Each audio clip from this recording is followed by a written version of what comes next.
Accommodations CSA. And I'm very excited to be here this evening to moderate this webinar and to take a deep dive into the employment hiring process. So before we begin, I'd like to do a land acknowledgement. We are very fortunate to be here on the land of various Indigenous peoples of Canada. We want to recognize and thank them for the opportunity to work on their land. We also want to thank the CIBC Bank for their sponsorship for tonight's event. Without their support, we wouldn't be able to have this opportunity for us to meet, their financial support to focus on youth employment.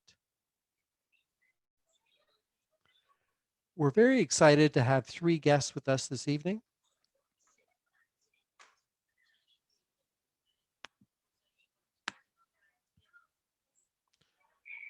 And our 3 guests, unfortunately we had 4, but one was not able to attend tonight, that last minute emergency. So I'll go ahead and introduce, we'll have our introductions first. So first we have Angela Fourneau. I hope I pronounced that correct. And she works with human resources, specifically for a program that focuses on work experiences for students, and it's FSSW, I believe, is the acronym. So I'll just turn it over to Angela for a few moments to give a very brief introduction of the program. Angela? Hello, I'm Angela Fornet. I'm a Human Resources Advisor with the Public Service Commission of Canada. We do overarching recruitment for all federal government departments and agencies. And one of our programs we manage is the Federal Student Work Experience Program. We also offer and connect with universities and colleges and other post-secondary institutions that may offer internships or cooperative education opportunities. And we also offer a research affiliate program as well. So those are some of our student programs. There's also other opportunities for hiring students as well.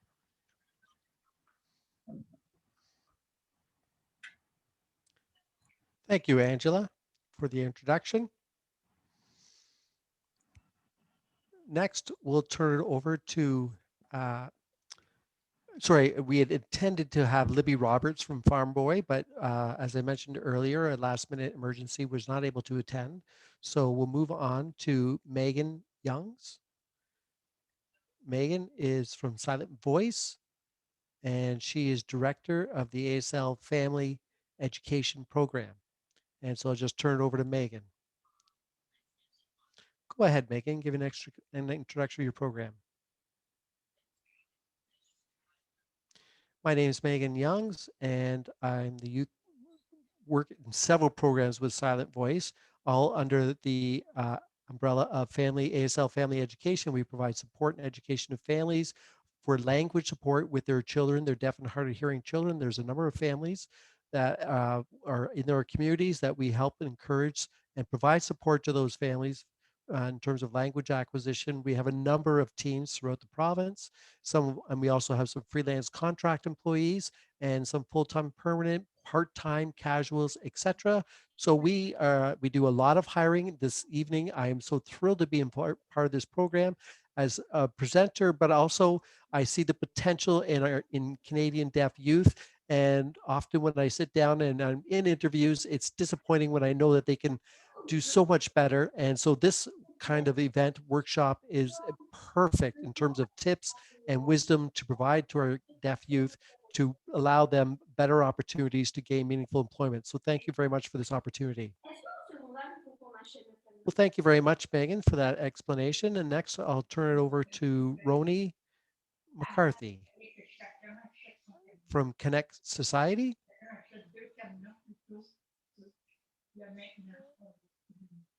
Roni works in the deafblind support program.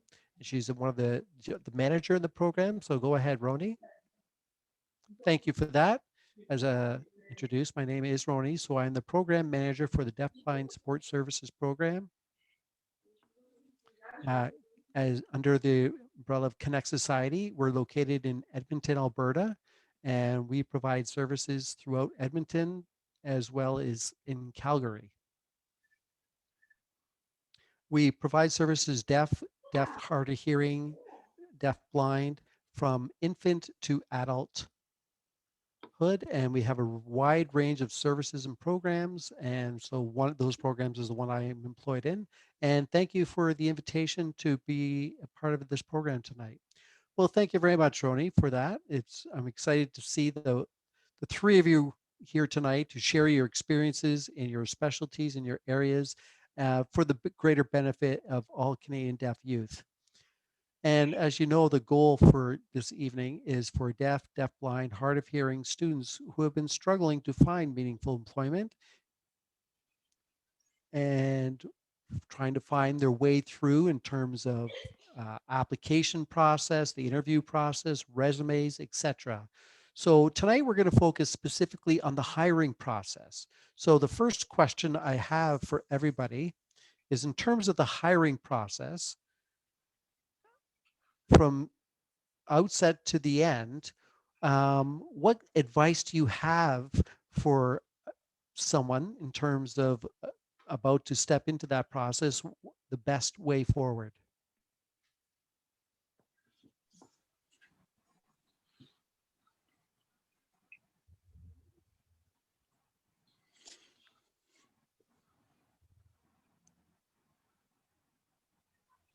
As I mentioned, we have a number of various programs, and so we have applications for various programs of silent voice, and we have different hiring processes depending on what the program is. So I can give you a few examples. So one of them is uh, on the job performance. So we may have an activity or a project-based interview, an idea, and so we will pass that on to a volunteer who's looking for a job. And so maybe it's a family situation. We'll ask them in this simulation how they would tend to it, how they respond, um, whether it be an email or in real life. And then we have them on the job demonstrating how they would respond to this situation. So this helps us look at what their potential, how they would respond in this kind of a critical situation. We also have orientation. Orientation specifically is for our youth program. And so we provide a workshop beforehand because we've seen a lot of folks who arrive who don't understand what it's all about. They're not sure. They say, I'm looking for a job and I need money. That's what some of the answers we get. And so we provide workshops to them prior to this. These are 1 to 2 hour workshops that gives them insight into what they need to do to prepare.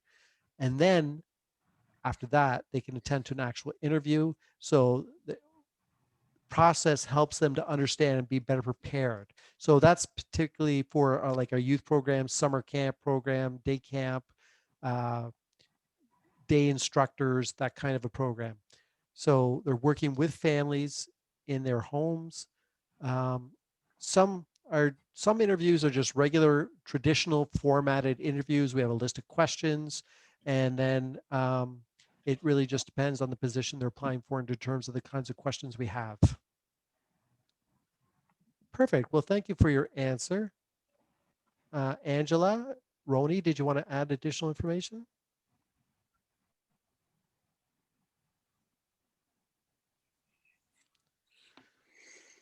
Yeah, so in terms of a job posting, we'll have the application form itself.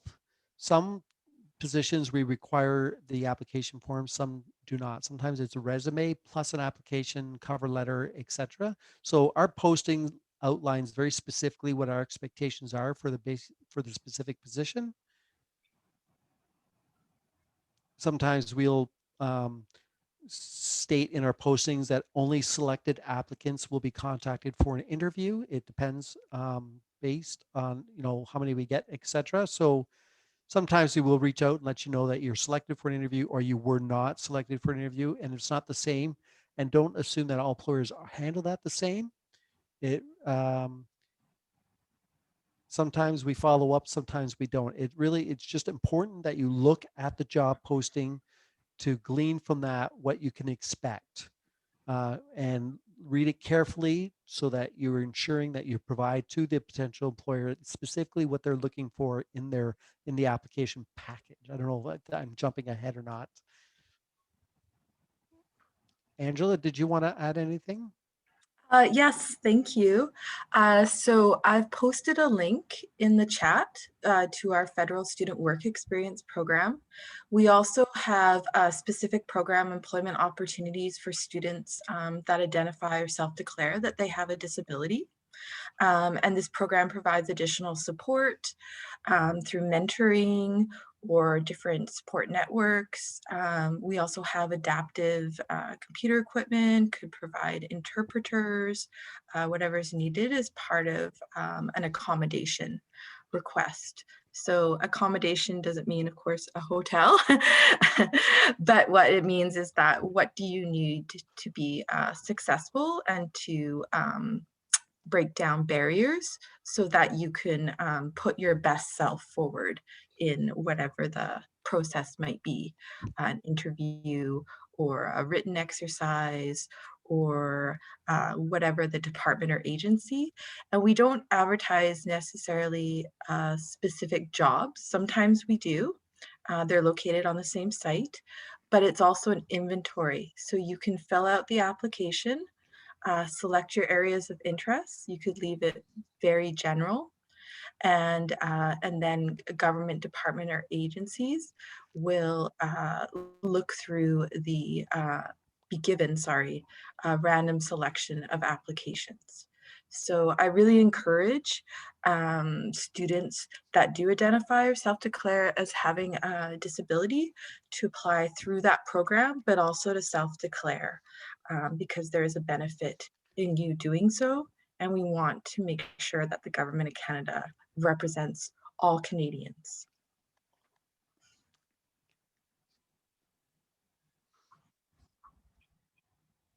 Thank you. Thank you very much for your comments on that question. Now, but I had one question I want to clarify for our audience. So does that mean that any student over a specific legal age, up to, you said, PhD in any sort of, is that regardless of which province in Canada? And is that regardless Yes, of which program at college, university, etc.? yes. So you need to be considered a full-time student. So, and that's determined by your educational institution. So it could be your high school, it could be your college or your university. So you might have peers that are not deaf or hard of hearing, that maybe they take more course load, maybe you take the same, but it's really defined by your school. And then you're eligible, you just have to be continuing your studies. So, and eligible to meet the legal age to work. So I think in British Columbia, where I'm located, I think the age is 15. So that would be the minimum. But it varies between different provinces and territories. And also you can choose different locations. So if you want to work somewhere else across the country, you could select that as an interest as well. Perfect.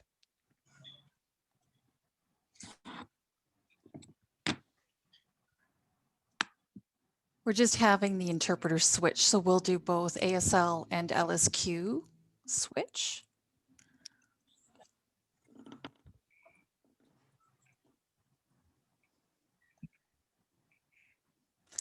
Perfect. Thank you very much, Angela, for elaborating on that. And for our deaf viewers, those of you who are students and are studying, we encourage you to check out the website, peruse, see what it is that they have to offer. So now I'd like to move on to the next question. Interviews are comprised of different formats. As Megan just mentioned, sometimes They might provide scenarios or situations that you have to respond to, or it might be a behavioral interview. It might be more of a screening format. If you wouldn't mind just speaking to these different types of formats for our youth so that they have a better understanding of what these may present before they get into these scenarios. Any of our panelists? Okay, from Roni, we typically have structured interviews. Sometimes we'll have a panel, or sometimes it will be a one-on-one. It really depends on the situation and what the position is that they're applying for. It might be a question and answer format. You might be presented with scenarios that you'd have to respond to. It might take some time for you to consider what you would actually do in that given situation. As a manager, I'm not looking necessarily for right or wrong answers. I'm looking for your best use of judgment, problem solving skills, your thinking skills, analytical skills. The scenario questions don't necessarily have a right or wrong answer. It's just to help orient the individual to the job. And we may then consider additional details that you need to know before you start in the position to help you become more successful. We don't provide a screening with our program very often.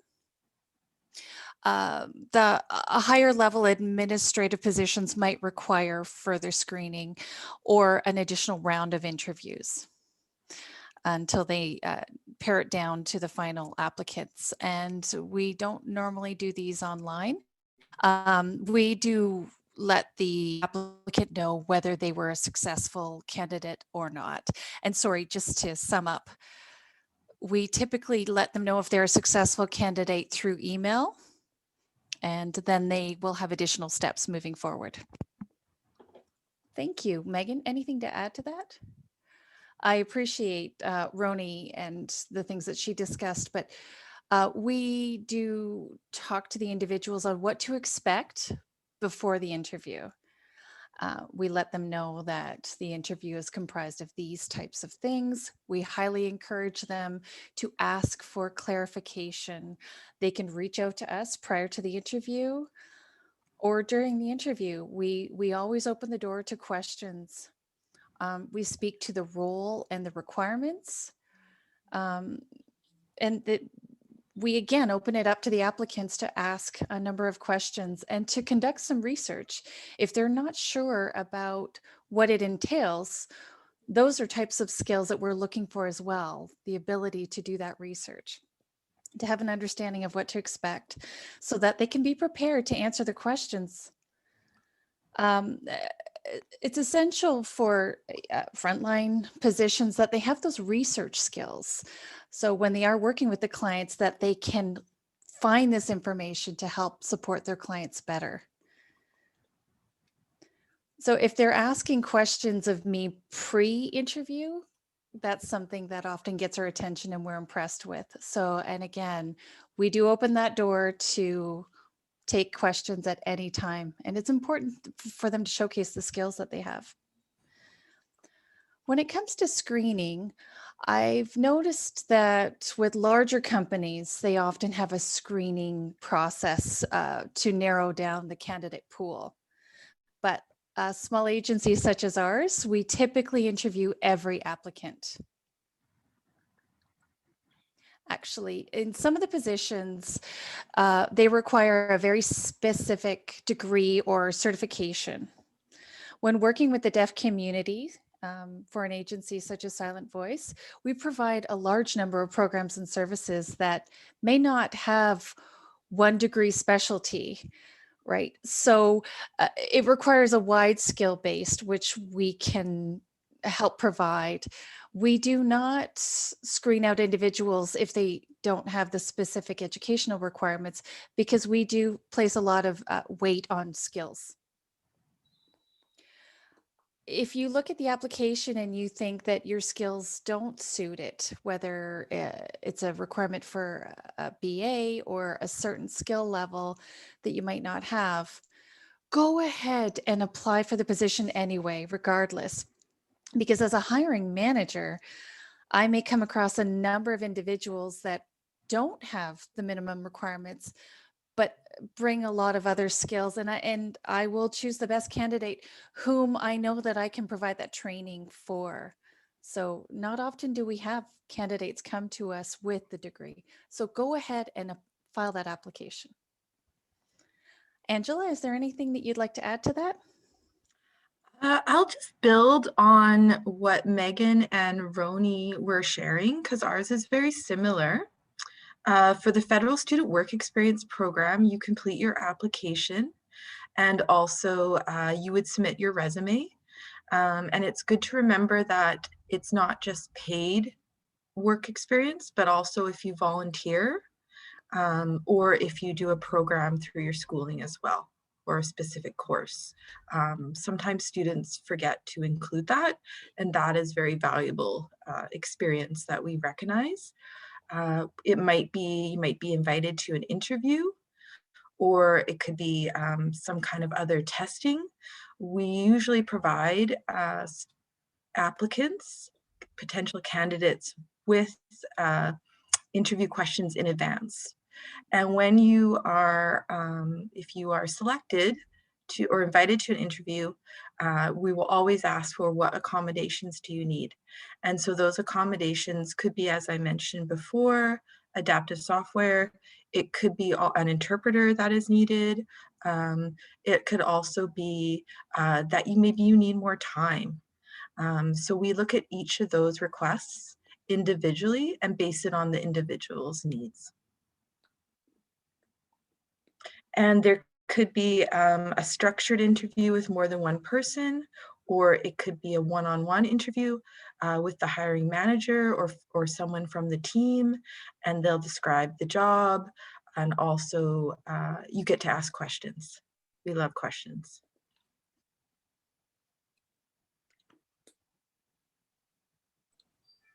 Thank you. Thank you, Angela, for those comments. I do have an additional question for you. Megan encouraged the candidates, if they have questions before the interview, to go ahead and show that initiative and ask more questions about the position.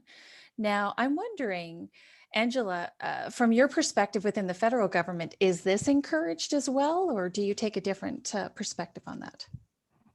I think if a student, for example, has been invited to participate, they can ask more questions if it is not clear to them on what is the job. Most hiring departments try to do a good job in describing what the role is and what you will be asked to do. This is part of their request to our program. They have to describe what the different skill sets they're looking for and what the person would actually be doing. But by all means, you can ask more questions. Yes. And we always remind all applicants, just remember any form of communication that you're using, just to always, you want to come across as professional, and also to check your spelling and grammar and things like that. Does that answer your question, Jennifer? Is that helpful? It is, yes, thank you. I appreciate your response. Megan, did you want to add to that as well? I'm just, in terms of the resume, again, I strongly encourage applicants to make sure that the resume is suitable to that position that they're applying to, and also to really pay attention to the details. And because some positions require very specific information depending on the agency. So we want to double, triple check all of this information, because we don't want details to be present, right? Get a second set of eyes to have a read over your resume and adjust it accordingly to the position, so that you can showcase the skill set that you have and the experience you have that's suitable to that job, right? You may not have a great deal of experience in different positions, but as Angela mentioned, showcase your volunteer work, right? And expand on the skills that you already have, or perhaps the school or student organization that you may have spent time with, or a part-time job outside of school could be relevant as specific experience to that. So some of your experience may be very different, but you can mention that in your cover letter, right? I may have limited work experience, but I'm very motivated. I'm eager to learn. So put those other details in that cover letter.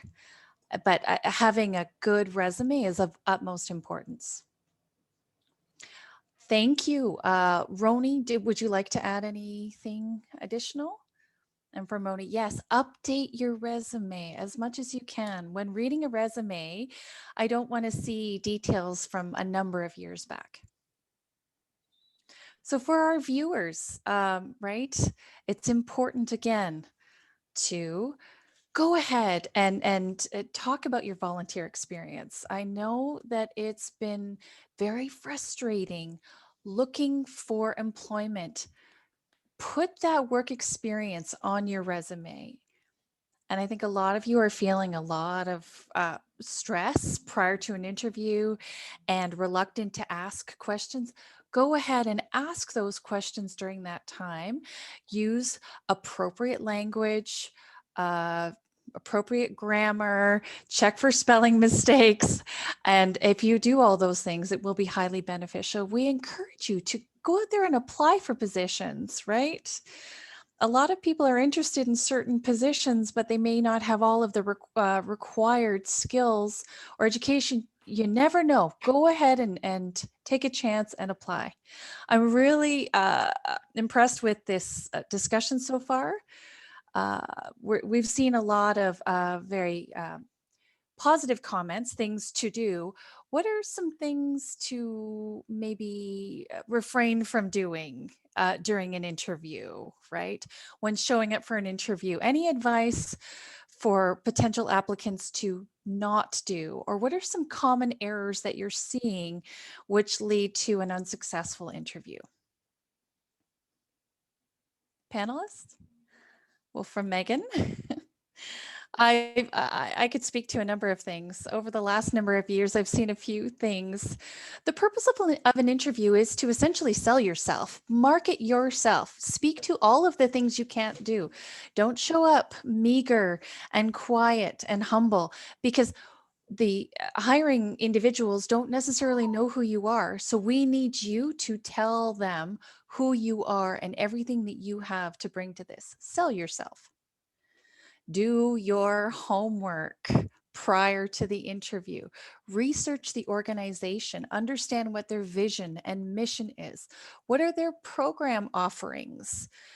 Because during an interview, one of our main questions is, what is it that you know about Silent Voice and what do we do? Right. And often we hear, well, I know you do the SLSP summer program. Well, we offer a wide range of programs and services. So it's quite easy. We've got a website. Take a look at the website, understand what it is that we are. You don't have to dig too deep, but get an understanding of the organization so that you can speak to it. Because I want to learn more about you, but I expect that you learn a bit more about our agency as well. If you're applying for a position to work with us, we want to know that you are working toward the same missions and visions. Never, ever tell me that you're applying for a job because you need money. Do not do that. And we've seen it on a number of occasions. Why are you looking for a job? I need money. I need to pay the bills. So please don't say that. Everybody needs money. Yes, that's a given. But throughout an interview, it's not appropriate to say that. Focus on why it is that you want that particular position. Maybe you have some creative ideas to bring to this we're always looking for ways in which to bring our services up and make them bigger and better. And so we're looking for ingenuity, creativity, and we want to bring people on board who can help elevate us. So we're not looking for individuals who are just looking for money. Also, lastly, which is, it may be common for you all as well, but at the end of an interview, we say, do you have any questions? Please bring a few questions. If you say, no, I don't have any questions, we're reticent to believe that you have a real thorough understanding of everything. So having questions shows an element of motivation. So I think maybe I'll hand it over to the other panelists. Thank you very much. Anything else would you like to add?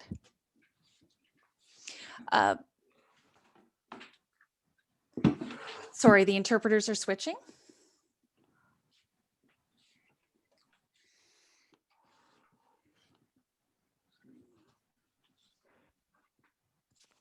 Thank you. So please never arrive late for your interview. Make sure you have all your arrangements because that speaks directly to being a reliable, punctual employee. Arriving late, so arrive early, arrive ready, bring your extra copies of your resume just in case you need to pass them out to members of the panel. Because sometimes people are going to be wanting to ask you questions and clarifying. So it's important that you can refer back to your own documents, your own resume, and have them on hand. Any certifications, diplomas, etc. And as Megan said, this is an opportunity to showcase your skills, your talents, to sell yourself, and to demonstrate that you're a capable, able-bodied, reliable, competent worker. So arriving late does not look good. Make every effort to dress professionally, look good for the position. Trades might be different, but yeah, show that you're serious about wanting the position. And Lisa was saying that's an excellent point. What exactly do you mean by look good? Do you have specific recommendations for, say, facial grooming or your clothes, the type of how you present yourself? Um, well, in general, ripped jeans, holes are not good. It has to look clean, professional, nice pair of slacks, nice pair of shoes. They don't have to be fancy, and that will depend on the type of position and the level of position that you're applying for. But clean clothes, dress pants, slacks, a nice solid shirt, nothing with a graphic or a logo or anything sort of distracting, something that might impart the wrong message about you. Um, the most thing is, like most employers are pretty flexible, but you're clean, you're showered, and you look professional and ready to tend to the interview. Angela, any additional comments to speak to on this point? It's so great that Megan and Roni go first because they really cover off everything that I can think of. But I will add that when you work for the federal government of Canada, one of our core values is we are nonpartisan. So you may not have a political view or party that you feel strongly about maybe now, or perhaps you do, but we represent all Canadians and we represent through democracy who has been elected. So the current Prime Minister will direct the work and priorities of government departments, and sometimes you might not always agree with what they are doing. So it's just something to keep in mind. And also, if you go for an interview, you could bring up a specific department. You could look at their website or an agency, their site. You could look at their government mandate letter. But if there's a controversy or a big issue in the media, you want to be careful how you raise that or how that comes across, because I have seen that in interviews, and yeah, they don't like that. Yeah, thank you. Excellent advice. Thank you, Angela. Megan. Yeah, sorry, that raised a couple of points for me also. I've noticed in general, sometimes folks, for whatever reason, an applicant doesn't show up. They haven't communicated to us. They Mm, haven't sent us an email. Haven't told us anything in advance. That's a real no-no. Um, because down the road, when this person reapplies for a different position, that's already a mark against. So if they decide that for whatever reason that something else has come up, that's fine. But at least communicate with the employer that's offered you the interview that you're going to decline and withdraw your application, and just something short and brief. Send that email, because otherwise you're wasting our time, our valuable time. It's actually it's rude, but also you never know in the future, say 10, 15 years down the road, where you may want to go back and work for that employer. So again, it's important to communicate. Um, you're not obligated to show up for the position if you really don't want to pursue it, but having communication skills is another essential skill for the employment market. From time to time in the community, oh, sorry, Angela, did you want to speak to that point for a moment? if I could, if that's okay, I just wanted to add that most of our communication is through email. So it's important when you use an email address in your application that you check your spam filters, because sometimes we will email applicants and we never hear back, or we hear back a month later and they say, sorry, it was in my spam folder. But it is the applicant's responsibility. So something to keep in mind. Sorry to interrupt you, Megan. No, that's an excellent point. Yeah, because sometimes I see email addresses, the address, the name on the address itself, sexy babe 848, whatever it is. Yikes. So I encourage all of you to have a separate email that is specifically for employment purposes, first name, last name, something along that line. Um, because when I see these emails, it certainly makes me wonder that about the person, or it's like fun something dot email whatever. I'd encourage you to change those emails to something nice, get a new one, clean, fresh, professional. We said thank you all of you for those comments. Joni, yeah, just that ties into social media. I know social media is so popular, and there's lots of pros about social media, lots of great stories. But please go review your social media and edit it. There's a lot of things out there, and that employers don't, you might not want employers to see. So remove them, go through your social media posts, because employers look and it may make a decision that may impact their decision to hire you during the interview. If they ask a question, they gave a situation where you were in a conflict that were able to successfully resolve it in the past. So make sure you think about those kinds of questions. It's a very common question.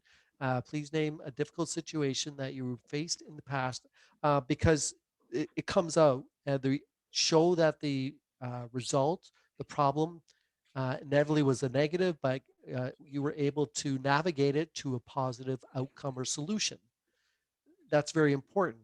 So you can't just say, yeah, this happened, it was terrible, and unfortunately, I wasn't able to resolve it. So make sure you have um, those experiences identified and ready, positives, negatives to positive solutions. And it shows that you were able to grow and learn for the employer, but for yourself and as a person as well. Thank you. Yeah, actually, that brings up another one that I've seen quite often is the question about strengths and weaknesses. Please identify your strengths and weaknesses.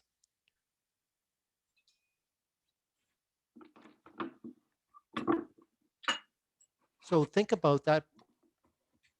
Yeah, so if you have a tendency to say, well, my weakness is I sleep in. No, that's not something you want to bring up. You want to say, you want to identify that whatever the problem is, because if it's a job where you have to get up early in the morning, Um, you can say something along the line of is it's something new and I'm unfamiliar with it, I'm very willing to take the extra time to learn, to grow and address it. We all have strengths, we all have weaknesses, but the fact that you have examined yourself, taken that weakness and turned it into a positive. Just saying that I have all positives is not honest. So to say that you have some weaknesses and that what actions you're taking to address them is very important as well. We've been saying thank you. That's these points that you're raising are great benefit to anyone applying for positions, professional, uh, and the way you present yourselves as a professional and represent yourself is very important. Which ties into the next question. We were just talking about an applicant potentially not showing up for an interview and not communicating beforehand and the importance of communication. I've heard, for example, I don't know, maybe some of you have also seen this.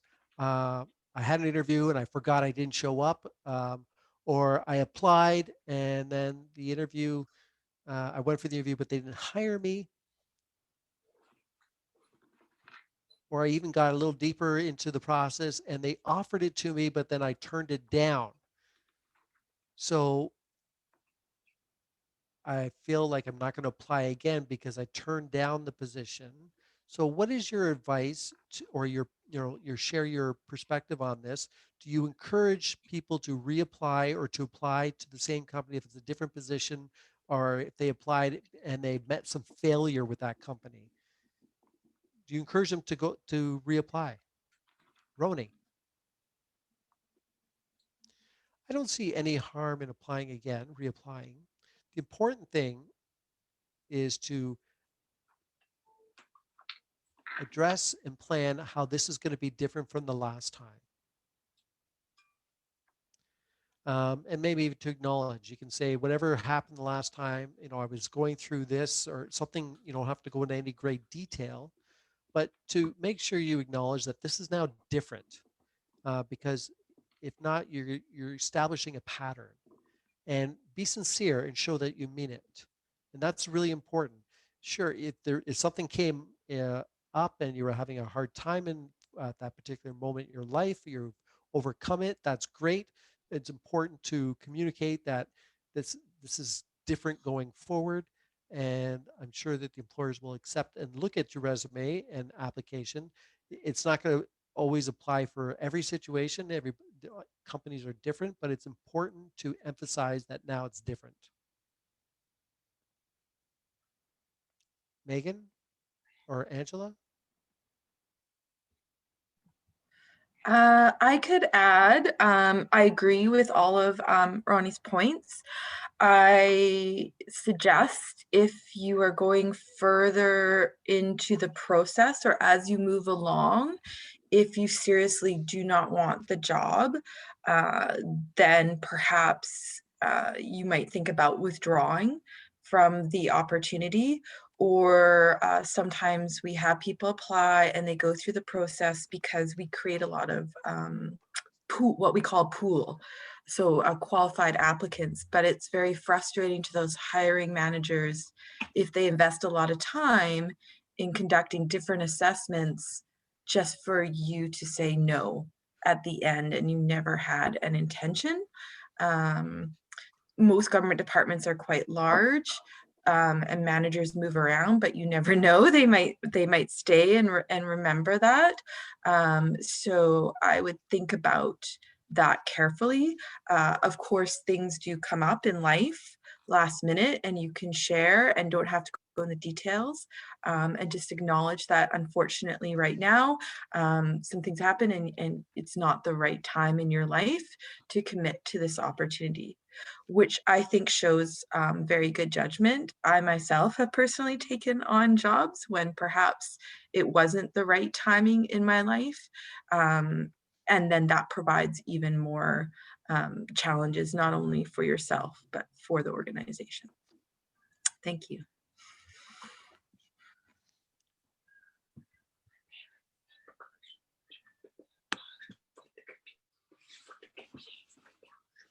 switching interpreters?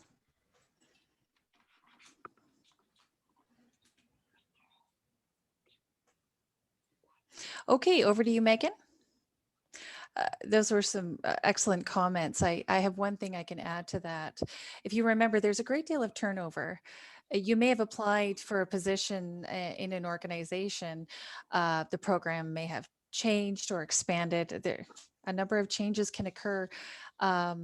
Maybe, you know, you applied for a position in an agency 2 years prior, but you've undertaken some additional education. You didn't get the job then, but now you come with more experience, additional training. You might be the successful candidate. Do not give up. You could get hired. Within our agency, as a hiring manager, I've seen a number of individuals reapply for several different positions. And as hiring manager, the way I see it is the applicant may apply for a particular position, but they bring skills that are more suitable for a different position. And I think, oh, shucks, I wish they had applied for the other position.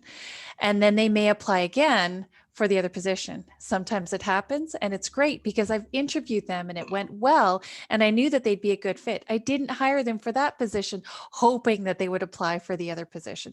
So go ahead. Within one agency, if you've been turned down for one job, don't be disappointed. Keep trying. There's different managers, there's different programs within Silent Voice. As I spoke to, we have a number of programs that service both children, youth, and adults. So your skills may be more suited to a different group. Keep applying. I'm from Wissam.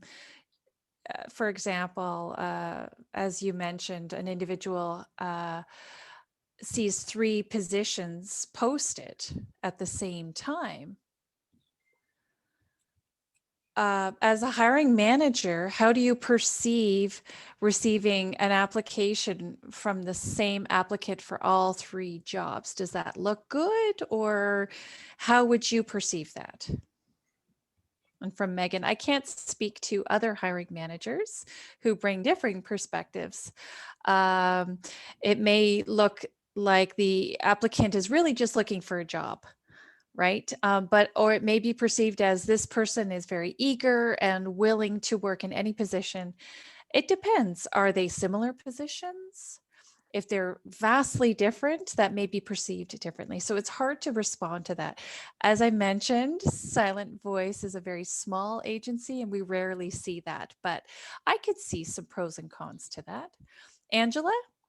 So as a large federal department employer, how do you think that would be perceived? I think I have to think for a minute. So most jobs, if applied on our website, are separate application processes.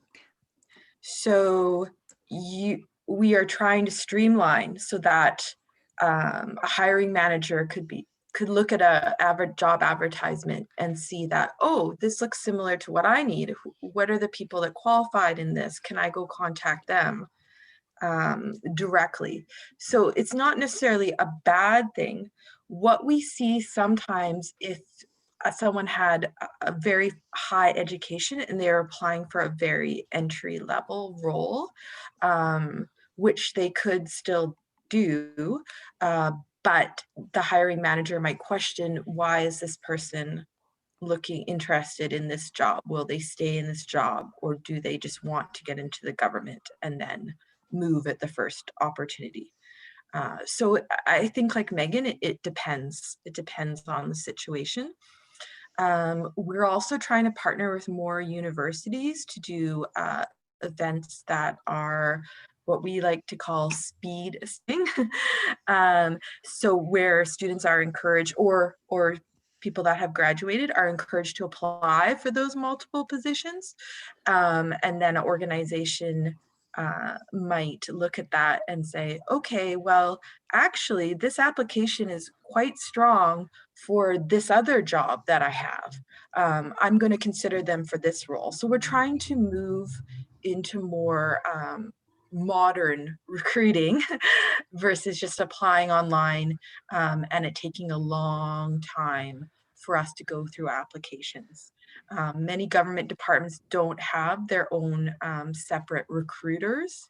They are hiring managers doing the work off the side of their desk. So I just thought I'd mention that as well. Thank you. Roni, would you like to add to that? Actually, I think I could add to that. As a manager as well, times have changed. There are newer trends. We're seeing a lot of youth applying for jobs. They may apply for multiple jobs within the same company. They really want a job. And so we really need to sort of shift our lens. The competition is gaining, especially in this current economy. There's a great deal of competition for one position. You may have 100 applicants. So it might be more beneficial to apply for everything than not. That's great. I have a little, sorry, did you want to add something, Megan? Yes, that prompted a thought of a recent situation I encountered, and I've seen it on a number of occasions, and I wanted to speak to our audience about this. There may be a particular job of interest, and the posting goes up, and people have asked me about the job, and I've said, because they've expressed interest in that type of position. So because they've reached out to me, I do reach out to them when that posting goes up. And then they might say to me, you know what, I'm not interested, maybe at a later time. So you know what, the posting's up now, apply for it, right? I can't wait for your schedule for when you're ready. So whereas, there's people that want a job right now, but the posting happened 3 months ago. This is actually quite commonplace that we're seeing, and within the deaf community, they express a shared frustration that it's hard to find employment. There's barriers against employment because I'm deaf. Well, as a hiring manager, a lot of these individuals didn't apply for our positions. So I don't know how to speak to that, right? And if you want a job, you need to be assertive and get your application out there. Don't be too fussy, right? Get your foot in the door. But then you can negotiate. There's always room for negotiation. If you have commitments or if you feel that the salary isn't suitable, you can try to negotiate that, or even the hours. There's a large number of things that you can negotiate within a position, but get your foot in the door. If the job posting doesn't seem ideal, you may not realize that you can negotiate more ideal terms within that position. So I strongly encourage you, just apply. Don't make assumptions that you won't be a successful candidate. This is great advice for the greater audience. Get your applications out there, do the work, roll up your sleeves, just send out your application, do some volunteer work at the same time. Don't sit back and wait for the opportunities, sending out a random application here or there. Get out there, be assertive, and hand out a number of applications. On Megan's point about negotiating details of a position, I'd like to present this question to Angela. As a federal government employer, how would you feel? I'm sure maybe Megan and Roni can also speak to that.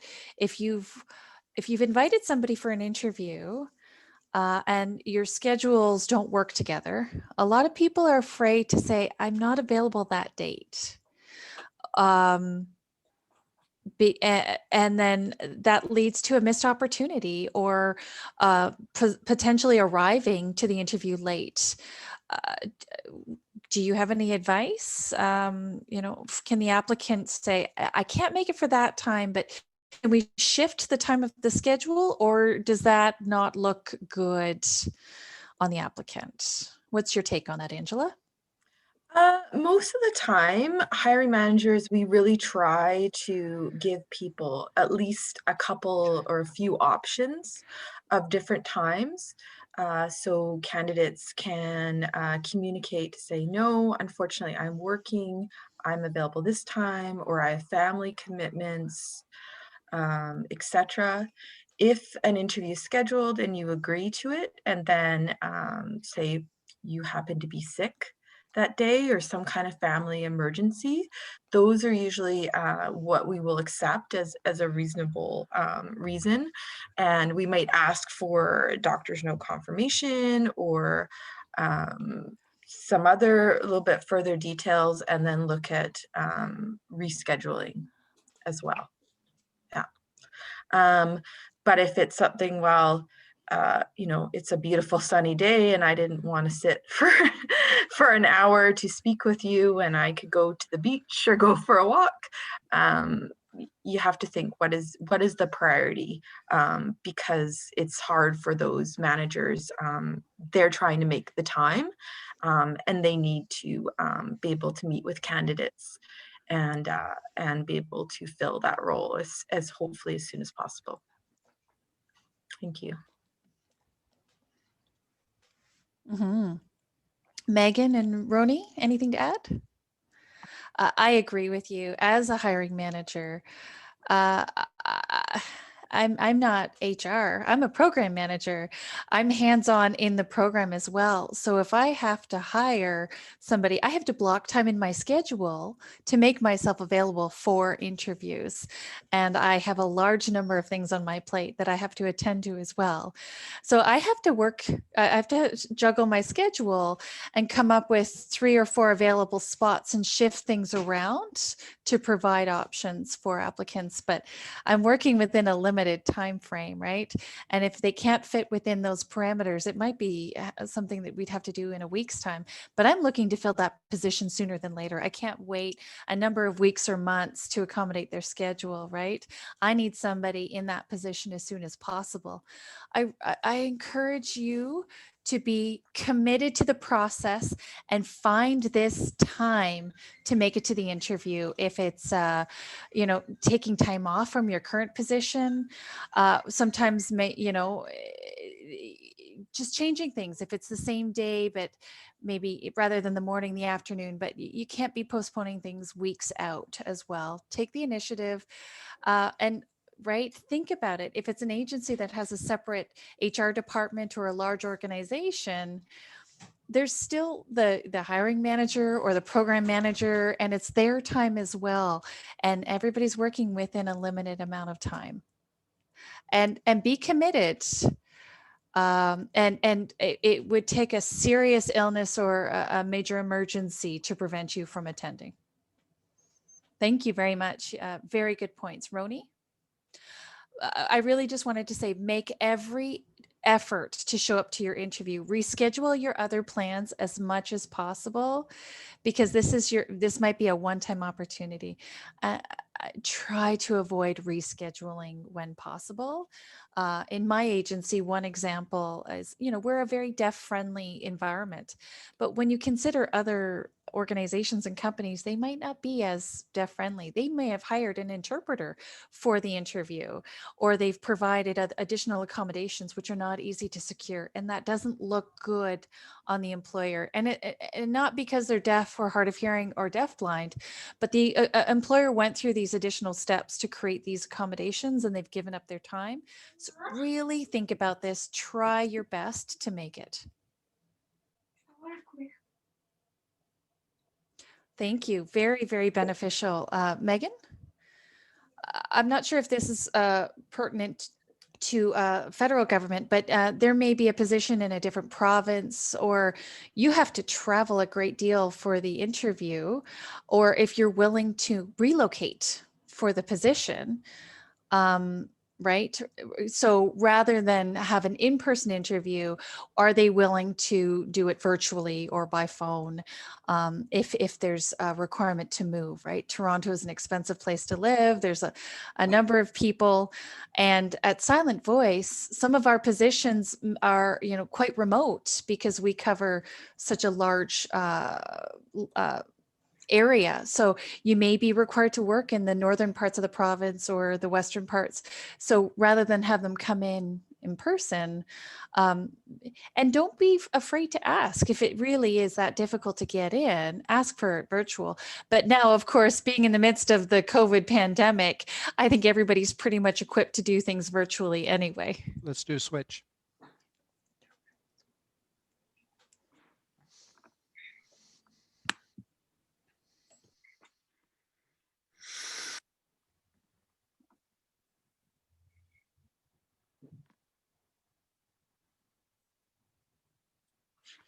moving on to the next question. Um, so as a hearing person who, Angela, who hires a large number of employees, including deaf, blind, people with disabilities, what declaring your disability has potentially positive and negative impacts. The employer may not want to hire someone with a disability, so it is a big risk. So if you're deaf, deaf plus, whatnot, do you declare on your application or do you just um, not? So that's the question I'm going to ask each of you. We'll begin with Angela. Sure. So first off, well, self-declare, can't speak anymore. Sorry, I'm gonna take a sip of water. We always encourage self-declaration, which is voluntary. However, there's benefits. I also identify as a person with a disability, so that I've developed a few years ago. So I get the vulnerability for myself, and a little bit of that fear, or will they not look at my application? But I try to focus more on the benefits of that. Of course, I am an internal employee, so perhaps I have a greater comfort level, and I work in human resources. But if it's a process that is focused on, for example, our employment for students with disabilities, or another process that is for persons with focused on persons with disabilities, you have to self-declare to be part of that process. If you don't self-declare, we'll consider that you are not, and therefore you're not eligible. Again, because we want to represent all of Canadians. I also think with the Canadian Accessibility Act, that had a lot of consultation, not without our voice. And there is a huge awareness, and I don't like to say the word mandate, but there is recognition that persons with disabilities, in that wide range and spectrum, are underrepresented in the federal government. So how do we change that? And so there's a lot more awareness and about tools and software and centralizing. And I think with the pandemic, we've seen if someone's working from home, like it's so much easier in a lot of ways to accommodate. Or what we have found is a lot of times you might think someone needs a big accommodation, but it's just something very simple. Maybe it's just an interpreter. Maybe it's a larger font text. Maybe it's getting questions in advance or having more time so they can have their software read that out loud to them, or whatever other systems that they need. So the benefit I see is that I'm setting myself up to be myself. I don't want to hide what I need. And sometimes you have to be vulnerable to do that. And we look at the accommodation. So accommodations are one thing, what you might need in the assessment process, in the interview or a test. But then when you're coming into the workplace, that could look different. So for me, I might need a bit more time for writing because I have some cognitive impairments. So my employer and my supervisor is very supportive of that because she recognizes that I can do the work, but I just might need a little more time. And we've tried to provide that when we can. As well, or other assistance that, for example, I might need. So I'm just sharing a little bit of my own story. I don't know if that answers the question. I don't want to talk about myself, but I understand the vulnerability, but I really think that's important to declare. And we've tried to really promote that and encourage that with having employees that have done that talk about their experience in doing that within the federal public service. And also a lot of adults, as we age, unfortunately, we might find ourselves in that situation as well. So we always try to remind hiring managers and different employees within the federal government that, this could be you someday, or something could happen to you as well. So thank you. Beautiful answer. I hope everyone who is watching takes that to heart. Fear nothing. Be proud of your identity. Don't hide yourself. be proud of who you are. Megan, additional comments? At Silent Voice, we don't discriminate based on any of the discrimination grounds. We hire regardless of disability, orientation, ethnic orientation, race, etc. So we don't discriminate on any of those grounds. We look at merit-based performance abilities, and that's what's the important key factor for us. Everybody's welcome to apply. In our agency, ASL is the language of communication. So that's a very key ability that all applicants are going to need to demonstrate because our consumers, our clients, also all people, our staff who work frontline all need to be able to use sign language. So that's different than if you're working for a company where it's generally all hearing people. So we also have worked with people in the oral community as well, but we tend to hire people who have sign language skills, even if they're working for those with speech, etc.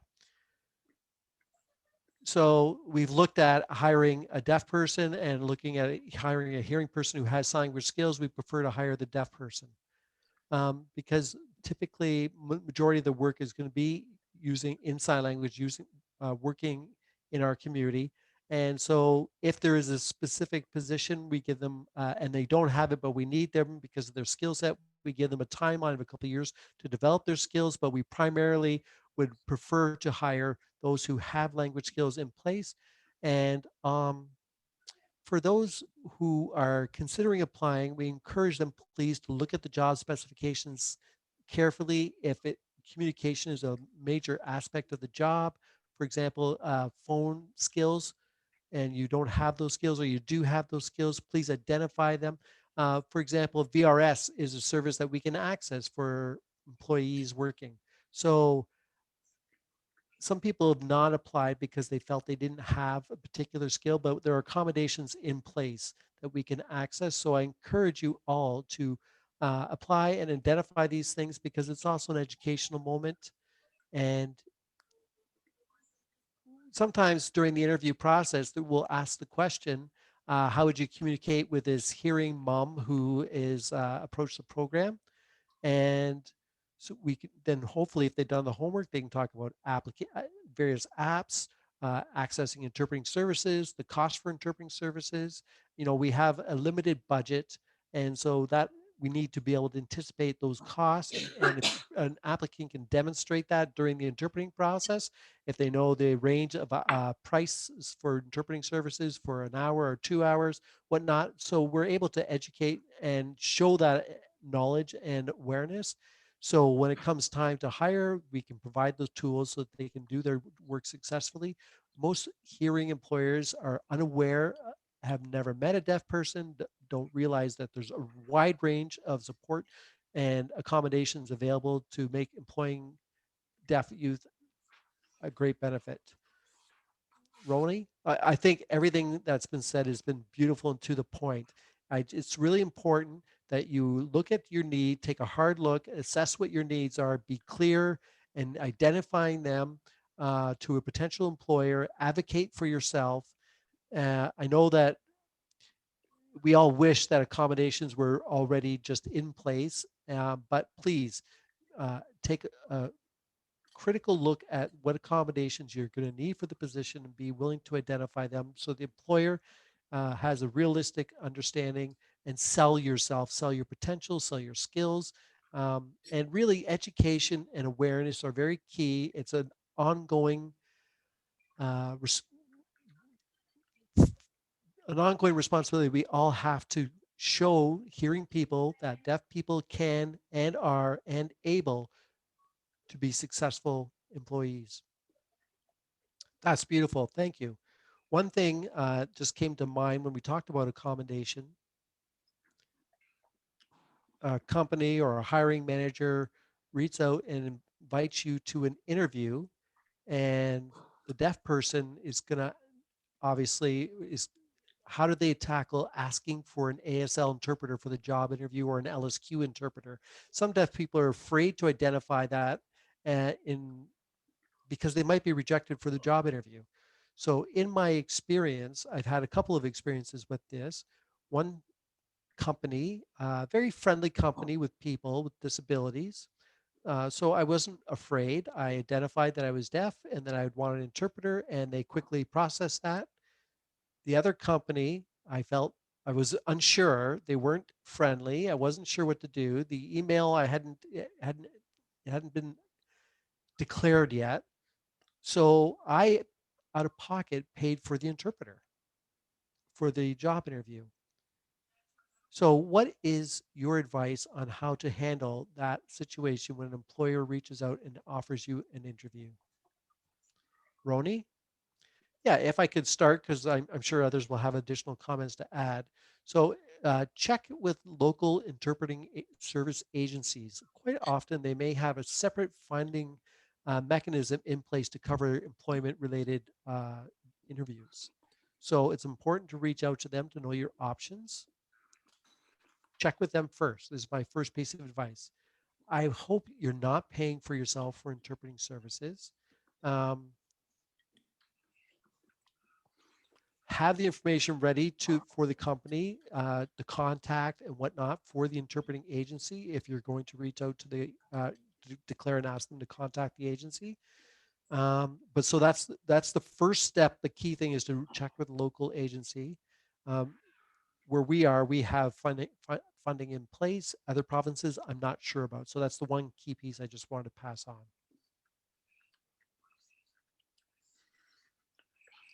For me, the answer is it depends. It's going to depend on the company.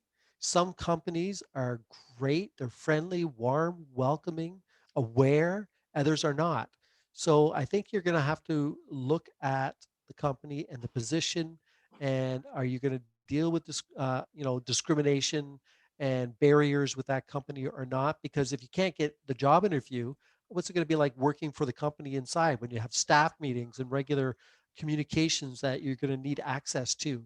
So if that company is, if this is going to be difficult at the onset, you may, consider if you really want to work for them. It might be an ongoing problem. And that's potentially, unfortunately, the reality for some companies. It shouldn't. We have the Accessibility Act. There should be no discrimination. There should be no barriers. But in reality, that's not always the case.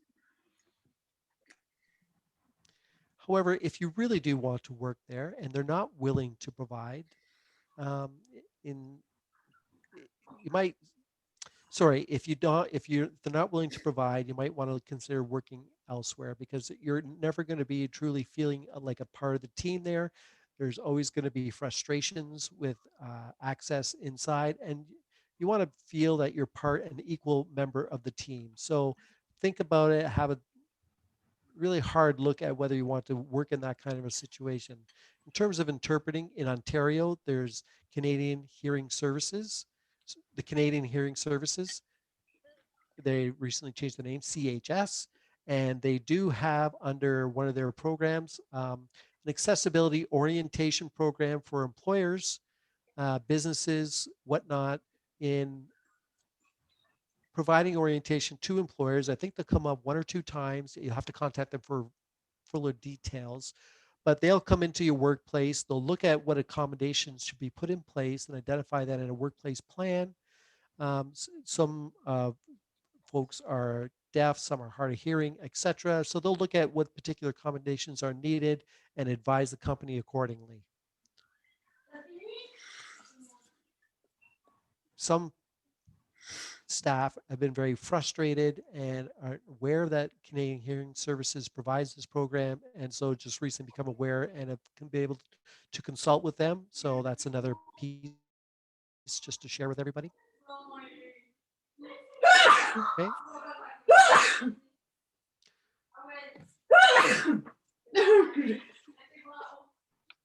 Okay, we'll just pause for a second while we switch interpreters.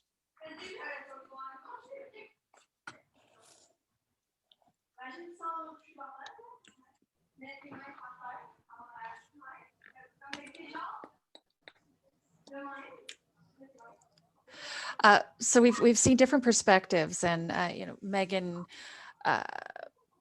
recommends really assessing whether you want to work for an organization that's unwilling at the onset to provide the accommodations, because that could be some insight to further barriers. And they might not support the need for accessibility, but yet, Ronnie's saying, look into your local agencies and organizations who may have the funding to provide interpreting services in such instances. So Angela, very curious on your perspective on this as well. One, I think you should not pay for that, especially with the federal government of Canada, because of course we're always cautious with taxpayer dollars, but that is removing a barrier. So absolutely should be covered. If a manager didn't know what services, I mean, you could suggest as part of to say, I need this and here's who I've used. We might have a contract with different companies that provide that support, especially now that we're doing interviews remotely through MS Teams or Zoom. We could easily book an interpreter to come online as well, just like we're doing today. So it shouldn't prevent you. And if a manager ever came back or something didn't seem right, I would encourage you, there's always usually a human resources or some kind of contact. Or if you email your MP, that department's going to act really fast. But I don't want even people to have to do that. People should feel safe, especially for the federal government, to do that. And any human resources professional can help that manager find that service. I just want to stress that. If a person applied for a position where perhaps there was the human resources term of a bona fide job requirement.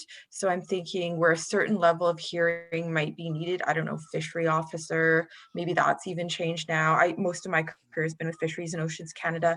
Or if you're working out in a remote hatchery location and you're out in the field and there's hazards that maybe couldn't be accommodated, which they could still explore, perhaps then they would explain that, but they should at least be having a conversation with you to talk about that and to see, what could be reasonable. And again, it really has to be that legal bona fide requirement that proves that that is absolutely necessary for someone to be in that job. Yeah, I hope that makes sense. That's great. That's a beautiful answer. Thank you very much, Roni. Thank you. Now with the pandemic, it's an opportunity for us to explore other strategies utilizing technology, video relay service. Not all interviews have to be conducted in person anymore. Utilizing the technology often doesn't come at an additional cost to the employer or to yourselves, right? Come up with different strategies. Times are changing. There should be other options to explore. Oh, that's perfect, Roni. And actually, that leads to my final question. Megan, I'd like to hear your points, and then we'll move on to the last question, because I think our audience has some questions for the panelists. But as Roni mentioned, with the current pandemic and a lot of activities taking place virtually, have you seen it a greater challenge to onboard individuals? If you could speak briefly to that, Megan. I know you wanted to finish up on the previous comment, but then if you can speak to maybe additional frustrations of hiring during the pandemic. And from Megan, I wanted to speak to two personal experiences. You can show a potential employer. For example, I worked for a catering company in the past. I applied for a position. They said, well, how are we going to hire a deaf person? This was a while back. And I said, you know what? I'll volunteer my services for a week. You can see me work on the job without pay. Sure enough, they watched me work after a couple of days and said, you are hired. And, right? Right. There's a lot of concerns of and hazards of health and safety issues of deaf people working in the kitchen, preconceived notions. But I mean, maybe for smaller companies or smaller agencies, you can show your skill and develop that rapport. In an interview, I've written on paper, and they've said, "Well, you can talk just fine. We can communicate through written means just fine." So again, this was working with a smaller company. Another person shared their experience that they wanted to work in a mountain as a dispatch individual, but that was the job that they wanted. There was nothing else that they felt they were suited for, and they had to be this dispatch person in a mountain. And they said, well, why don't we just use a text-based method, right? And the employer thought, well, I'm not sure. Well, show me the technology. Sure enough, they used it and it worked, right? It's essentially the same as a walkie-talkie type of system. And the individual was hired because of their ingenuity, right? Use your judgment, show examples of what you can do, whether it's pre-interview, during the interview, or opportunities after to showcase your skills. So yes, I love this conversation about technology and Zoom. Our agency has functioned exactly the same, right? We conduct our interviews the same, just through a virtual means. And now I strongly encourage you to practice the connectivity and the technology prior to the interview, right? Right. People have struggled through an interview where it's taking 6, 7, 8 minutes of our scheduled time just trying to navigate the technology, right? And we have a limited time set for each applicant. So just test out the technology ahead of time. What are the platforms? WebEx, Zoom, Microsoft Teams. There are a vast number of platforms. Just play around with the platform prior to the interview and get accustomed to it. Roni? Yes, I did want to speak to the technology piece. A lot of jobs are requiring the use of phone. Well, there's other ways to do about that. Look for success stories in other areas. Maybe look for articles that feature success stories of other deaf individuals in similar situations. Sometimes it's just a piece of education, right? So I thank you so much for bringing this up. Right, as Megan mentioned, and I don't need to reiterate that, but the Zoom piece. Sometimes there's the practical component to the job. They want to see you doing the work. Well, during this time, it's challenging considering that we're all virtual. So we'd have to adapt our modes, perhaps send out an email. Can you respond to this within a limited amount of time? We have to adjust our practices, but other than that, we're operating pretty much the same. What we're finding is challenges for accommodations with our deaf-blind population, right? Deaf individuals that don't have visual needs are adapting just fine. But when we have support individuals or interveners, that can be additionally challenging for the deaf-blind population. Angela, anything to add to that?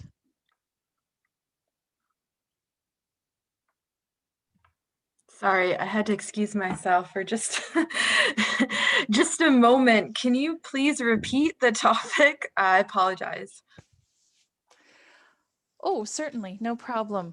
The question was that in the current pandemic that's upon us, and switching to a virtual means, interviews look significantly different, right? We've been accustomed to interviewing individuals in person, shaking hands, but now we're in the virtual realm. What's your experience with a virtual, for example, Zoom interview? So we actually use Microsoft Teams, which anyone can use. They don't need to have that program on their computer. Recently, we used it for the federal internship for persons with disabilities to do all the interviews, and it worked really well. So we had different candidates, and either the candidate could be by themselves, or we also invited their employment support specialist as well, if that was someone that they wanted to have with them. And it was great. And as I said earlier, you recognize that you need less accommodations because people are usually set up in their own home environment to participate, and they have all more access to the tools that they might need already there. And if there was any issues with technology or internet, we also had a backup way of connecting with the person over the phone or other means, depending on their situation. And of course, they were offered accommodation right from the start to let us know as well. Yeah, so I think it makes it more accessible for people. Personally, I love working from home. I don't want to go back to the office, and I can't imagine shaking hands because I used to have a lot of students come up to me at career fairs and want to shake hands. So anyway, but yeah, no, definitely more accessible. Thank you. Megan? Specific to Zoom and check your background, right? Some interviews we've had individuals in their bedroom and they're laying on their bed, which doesn't come across as very professional. Try to have a screen, right? Not everybody has a screen, but have a solid background, no pictures, and look as professional as you can. You may think, well, it's Zoom, but the background really does reflect an element of professionalism.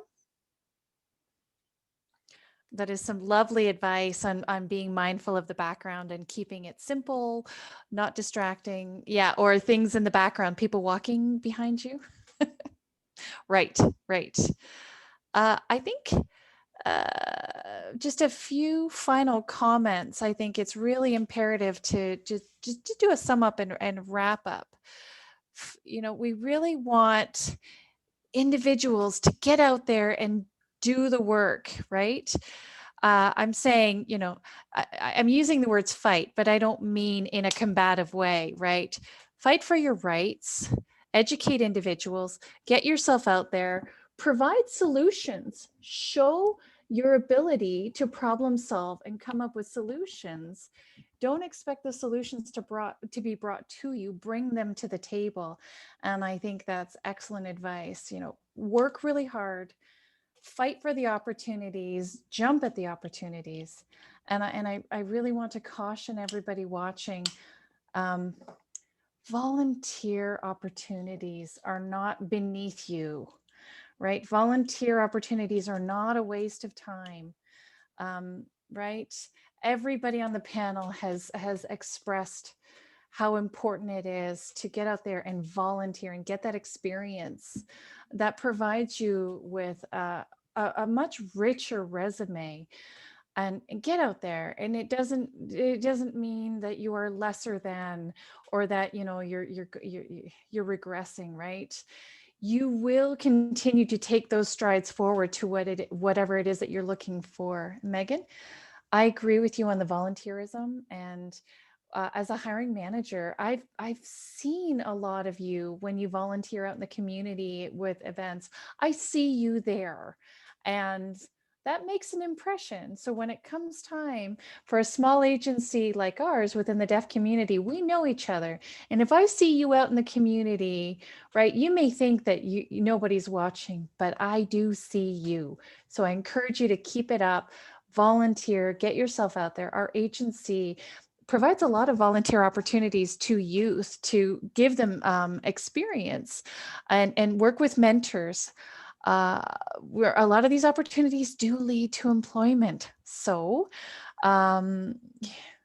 these can lead to something. So get out there and please volunteer, because we see you. Oh, beautiful. It's a wonderful way to close. Roni, anything to add? I'm still volunteering. Even though I'm in a management position, I do volunteer during my free time. It's rewarding. I'm contributing to the community. It's not a sign of lesser than, you know, managers and everybody at all levels do volunteer. Beautiful example. So in closing, we'd like to open it up to see if there's any questions. And allow opportunity to respond. Okay, yes. Paula's facilitating these questions. Again, thank you all for your comments. They were highly beneficial. I mean, there's a number of questions, but I should introduce myself. My name is Paula. This is my sign name. I am a coordinator with CAD. I have a number of questions. If there's anyone in the audience that has a question, if you want to sign it in ASL, please put it in the message or in the chat box, and I can then spotlight you, or you can put your question in the chat. A lot of parents, I've seen parents and teachers are talking about social media. And we need to be very careful with our use of social media, right? Employers look at our Facebook page, our Instagram, and our accounts. And my advice is, be careful with what you disclose, right? Don't be talking about crude things, but use your judgment. Can you panel members speak to this? And Wisdom's asking, is anybody interested in speaking to this? And actually, the interpreters will be switching.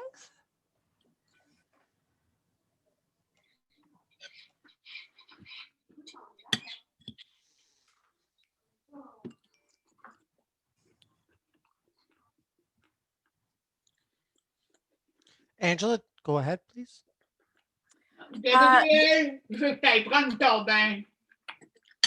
So yes, for my own Facebook account, I have it completely locked down.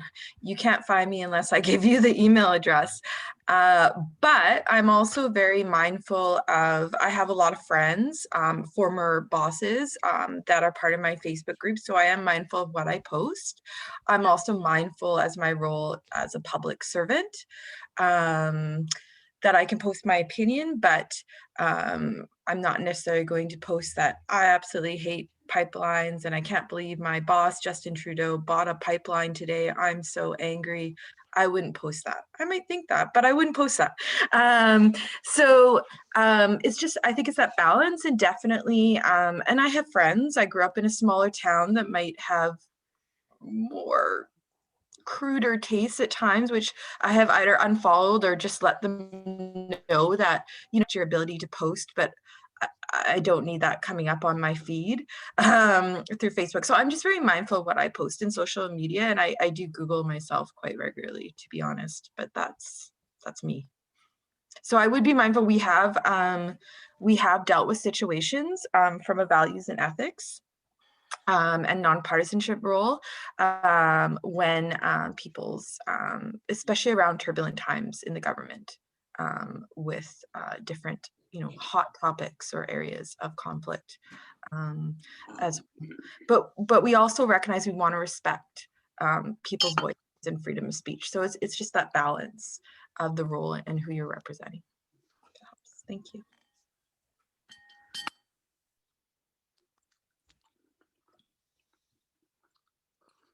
Perfect. Thank you. Angela, I think you hit all of the points that I had planned to mention. I'll just add one more point with youth people.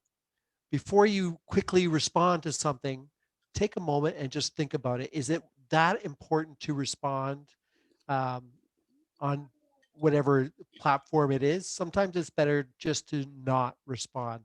If you feel a little bit, even just a little bit unsure or ambivalent about posting, then that's probably telling you to not post.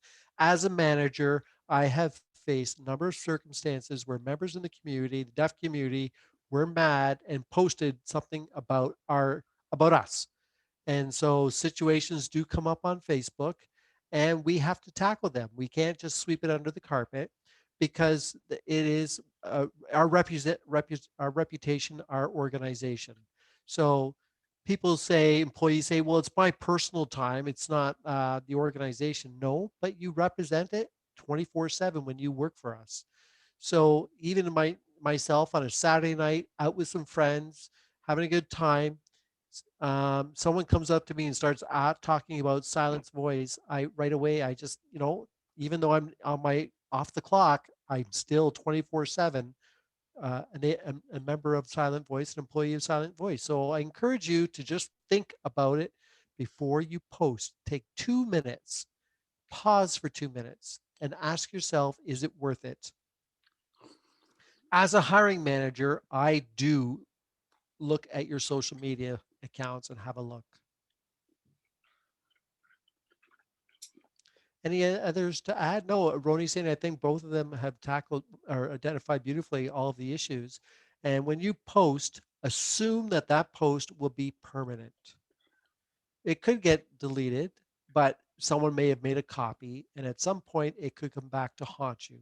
So always assume, will it stand the scrutiny and the test of time?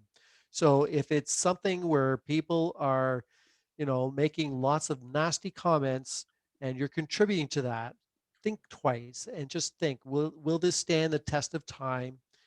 You could have been angry, upset at the moment when you posted it. So just try, whatever the life hands you, the situation that is in front of you, try and think it through first before you hit the post button. It's tough, you know, uh, and as parents, it's difficult to educate our kids, and particularly when things like alcohol and drugs play into it, and when issues become gray.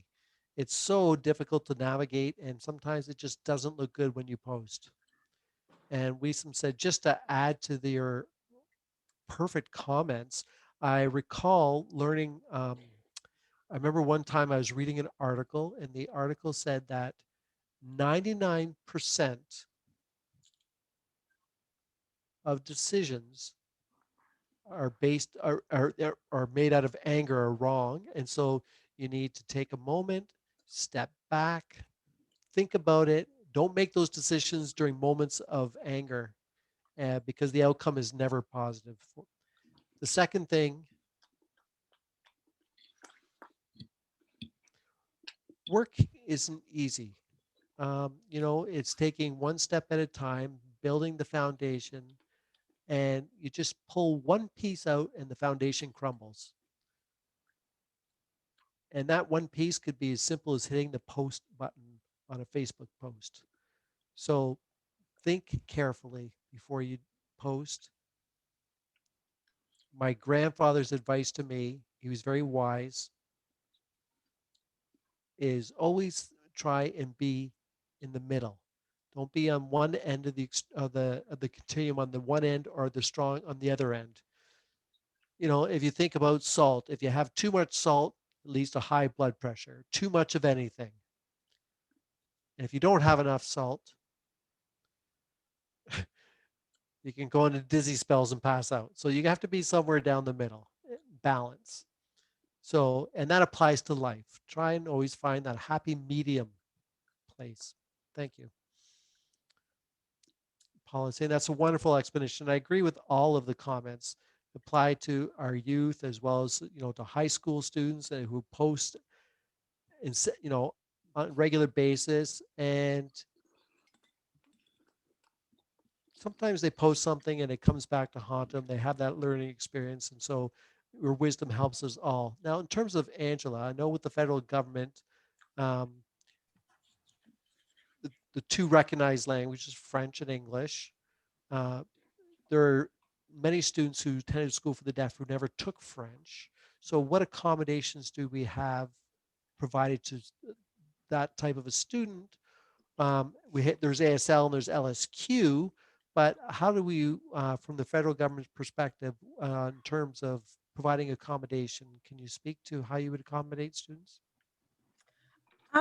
Yeah, and are you thinking of both like the interview process and also once they are hired as well?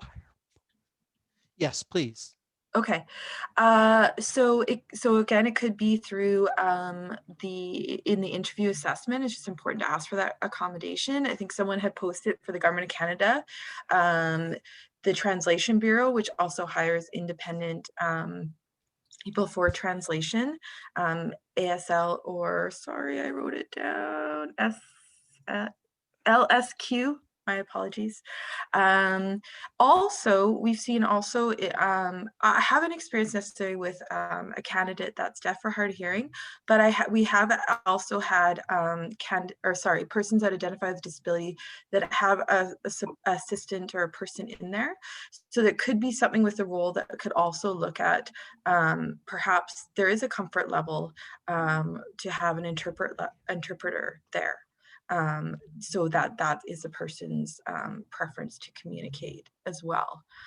Whether that's full-time or part of the time or something of those conversations, I think could definitely happen. I don't have experience with that personally in the hiring that I've seen. And I think, other suggestions of how the work can be done. I think it's really important too, is, work is 7, 8, 10 hours of our day, and it's important to build that connection and sense of community. So how do we make sure that someone who's deaf, or even for me that has hearing, understands how can I really be inclusive and how can I start to build a relationship with that person? To understand them and what are their needs, and that level of trust, and so they feel included, as part of the whole team. I think those are the conversations that also need to take place. I don't know if that answers your question, Paula, if that was helpful, but some of my thoughts. Yeah, and just to add, so in terms of accessibility and the requirements, so what exactly, how does it, what are the qualifications for employment for a deaf student, a high school student who hasn't taken a French course, but there Oh, is okay. the requirement, but they have never had to, or they haven't had it. So how does that work in terms of Uh, accommodating? so that is a good question. I'm going to speak in two parts. I might need to double check the second part and get back to you on that question. Most positions, except for Quebec, even in our national capital region, which is Ottawa, Gatineau, if they're bilingual, there could be means for that. It could just be English essential. And I'm looking at Megan and Ronnie if they have any other insight as well. And so it could be if you've never taken French. However, in Quebec, so maybe it's the ASLs and then interpreting the language into French. I can find out a bit more information on the French side of it, the piece of it. But I think that there is, I'd have to look more into the specific, like what if is a role is French essential we talk about versus English essential. Yeah.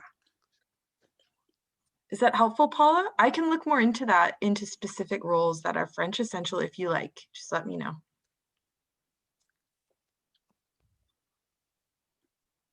Yeah, please, if you have time, that would be fantastic. And just connected to that, sorry, I see Megan. Megan said, yeah, just one thing I think that's important. I'm not sure if you're aware, but in the past, the federal government employed a large number of deaf civil servants. There was quite a large number.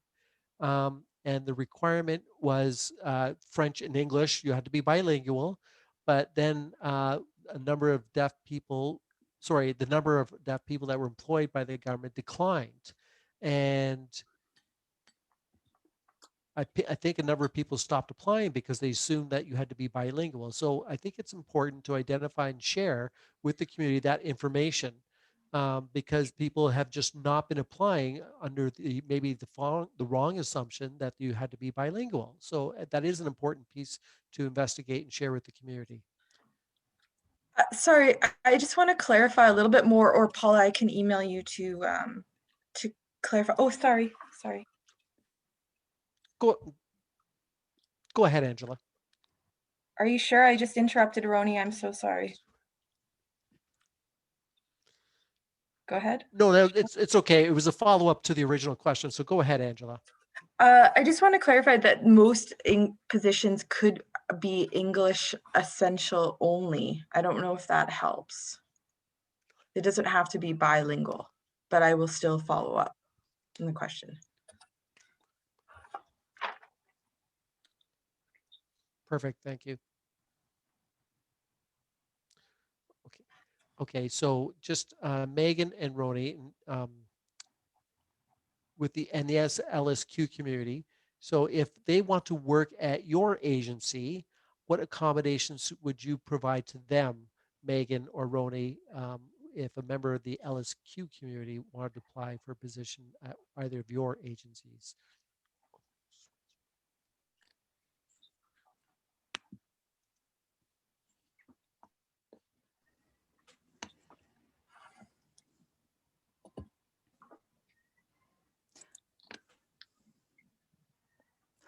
Well, I want to commend, a lot of LSQ users use ASL as well. I appreciate that, but it really depends on the position, right?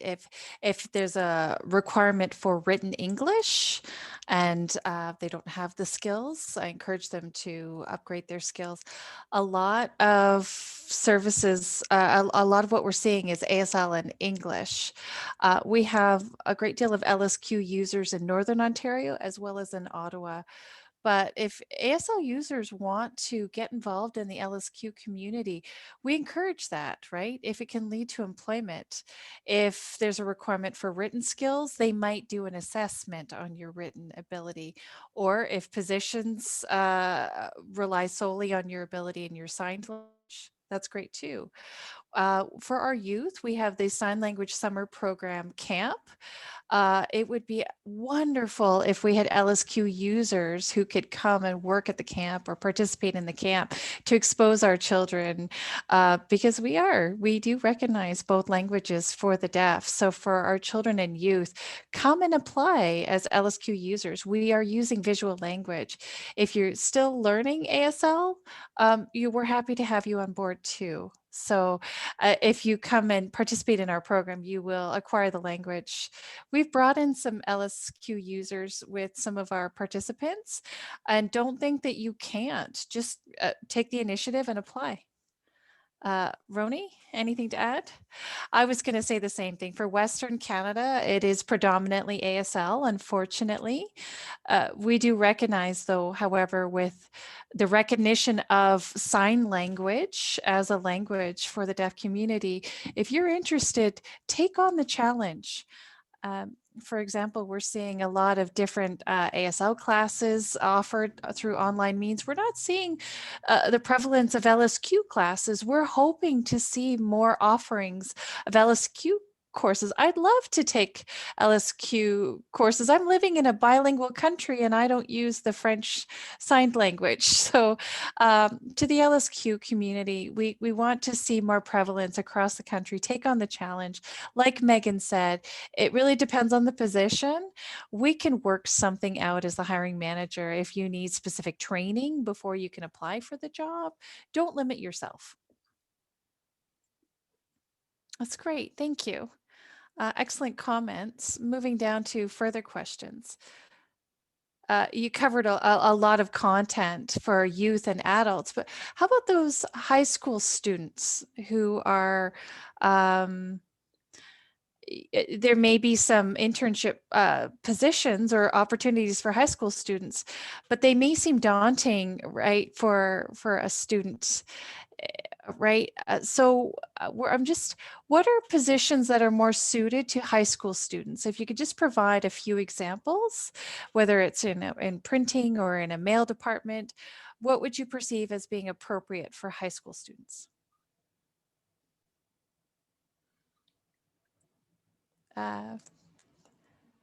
There's a number of comments here. Angela, would you like to have an opportunity? Sure. I'll go ahead. It could be very, so first off, I think hiring managers, if they're like at high school, they recognize that the students are just learning, they're building their skills.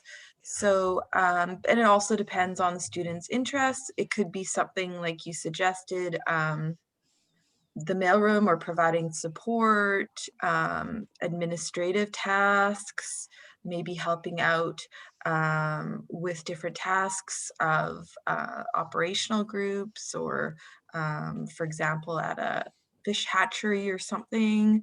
So I think there's lots of different opportunities and they recognize that. And then if students have another interest or a real strength, like we mentioned earlier, about bringing that forward to say, I could do this as well, or have you thought about, I could help try to do this as far as technology goes as well. So, I think there's lots of, more entry level, but also we want to give students a variety, right, as well. Thank you. Any other panelists? From Megan. At Silent Voice, we are always looking for youth, especially high school students. There's a few positions that we hire for our sign language summer program. We employ a lot of high school students ages 16 and up to work with our youth. And then we also have a team leader who oversees those high school students. There's training opportunities provided, 2 full weeks of training before the camp, and some supports, especially if they're brand new in this role. We provide plenty of opportunities for learning and mentorship. So a lot of our deaf high school students start off on our sign language summer program, and we employ a lot of interpreters. Interpreters who want to get more experience. They work in our summer camp as well. We also provide a Saturday program and an after school program and a weekend drop-in. So we have groups that gather who may feel isolated, and they have opportunities to come together as a community. Also in the weeknights, uh, tutoring. There's some high school students who excel in certain subjects, so we can pair them up with younger deaf children to provide mentorship and tutoring opportunities. But yes, there are a vast array of opportunities. We have co-op students. On an annual basis, we'll bring in 1 to 2 deaf co-op students to gain additional experience throughout the year.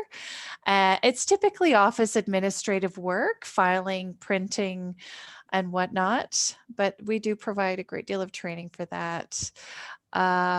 A lot of people who are interested in co-ops and want to start their co-op at Silent Voice, I encourage you to reach out to us. Roni? No, I think the other panelists have covered it. But there's a work experience program. If there are work experience programs out there, we can partner with these high school students with these opportunities in their field of interest so that they can get the necessary experience in this field before they decide to pursue it additionally, and they may discover that that's not to their interest. Sorry, if you wouldn't mind, there's 2 more important questions I want to cover. Now, with the topic of mental health. And when it comes to interviews and also within the job, mental health affects us in ways where, we can't come to the interview, right? We may feel confident leading right up to the interview, and then we are dealing with some mental health issues and we can't make it.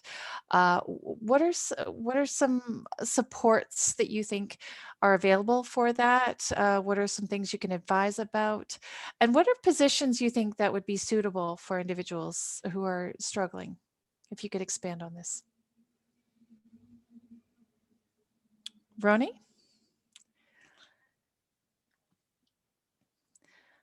I encourage applicants to conduct mock interviews. That will help a great deal with the anxiety. Everybody has anxiety and nervousness leading up to an interview. If you practice those skills, practice answering different questions, practice different scenarios, practice with different people. I know mock interviews are not perfect, right? It's not a real life scenario, but finding those opportunities to practice ahead of time to reduce the anxiety, I think that's very common with a large number of people. The anxiety could lead to a breakdown and you really not being yourself in an interview. That's just one bit of advice. When you were hired in the workplace, a lot of workplaces have an EAP, an employee assistance program, where you can get additional supports to help you with your mental health needs. And quite often they're offered free of charge or at a discounted rate. So take advantage of all those opportunities. And you may think that you're fine, but sometimes we face barriers where it's not accessible with communication. So if we could do it through a virtual means with an interpreter, sometimes that can be tough when it comes to accessibility, but look into it, ask about it. If they have an EAP, get more information. And a lot of these instances with EAPs, they are considered confidential. Right? And then the program can guide you through avenues to explore you don't have to get into these deep levels of detail of your mental health with your employer, right? You don't want it to affect your work performance if you're not taking care of your mental health. So it's nice that if you have an opportunity to explain with your employer that you're maybe experiencing some challenges, but you don't have to get into the details of that. Any of the other panelists want to add to that? I'm just wondering what services are provided through the federal government to support with mental health needs, right? To ensure that the youth are comfortable and you know, if they are missing work due to mental health issues, what are the services and supports around that? Yes, so we also have an employee assistance program that is accessible for students as well. Once you're an actual employee and eligible for benefits, then of course there's still the employee assistance program, but there's also different benefits, extended health benefits up to $2,000 for registered psychologists, counseling, etc. We also have a lot of emphasis. There's a huge emphasis on mental health, which is really critical for me because I was diagnosed with major depressive disorder a couple years ago, and really impacted. Like I felt very high performing to just not performing, and had to take some time off. But again, it's that vulnerability of what you want to disclose, and you don't have to disclose all the details. We also have a great campaign that a lot of government departments use. We have it in our office. It's called Not Myself Today. And there's all these different kinds of buttons in English and French. So if it's like, I'm overwhelmed, so I can just put that on and people look at it and they recognize, or I'm really excited today, or ooh, I feel shy, or whatever it is, that emotion. And there's been a lot of work to talk about it and a lot of recognition around it. So I feel really fortunate to be in that environment because I've even noticed the shift from even a couple years ago, that it just grows. And especially for student onboarding or mentoring, there's a lot of support and to talk to students about that. And I still remember being a student and how stressful that was, and also going through my master's as well. So yeah, a lot of different support mechanisms for people.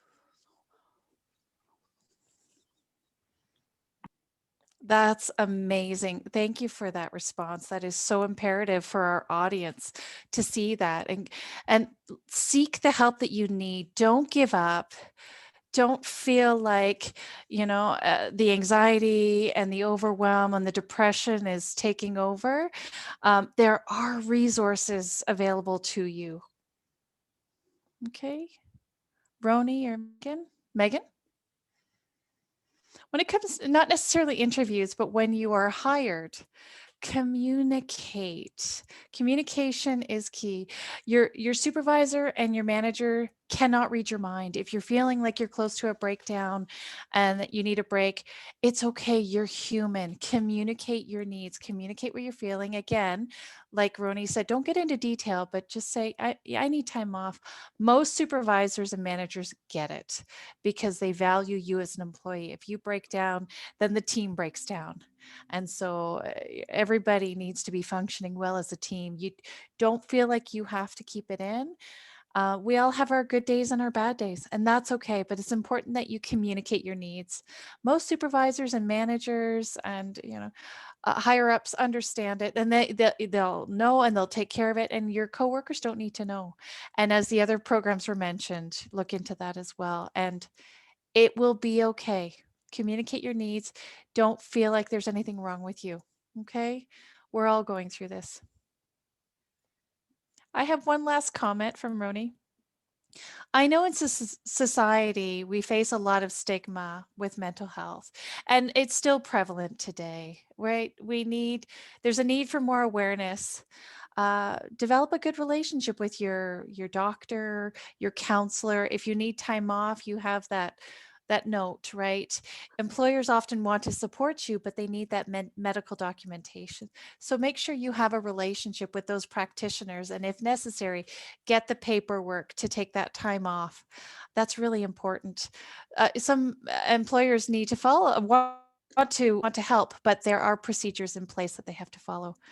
From wisdom, we've officially run out of time, but I feel like we could continue this discussion for quite some time. So thank you so much for sharing your experience. I know that our youth have learned a lot, and I hope that this leads to a great deal of motivation and accepting of who they are and not having to hide who they are, right? After this, I'm confident that individuals will feel inspired to take the initiative, go out there, have the interviews. Thank you for your time. This has been tremendously beneficial as well. I thank the 4 working interpreters this evening for participating in this. And I'm hopeful that the viewers and the audience members felt this beneficial as well. Good luck in finding your jobs. Thank you. Go and apply. Feel free to reach out to us, CAD, for more information. We can provide you with some resources, but we want to see you apply to as many positions as possible. Bye-bye. Good night, everyone. Take care. Bye. Bye.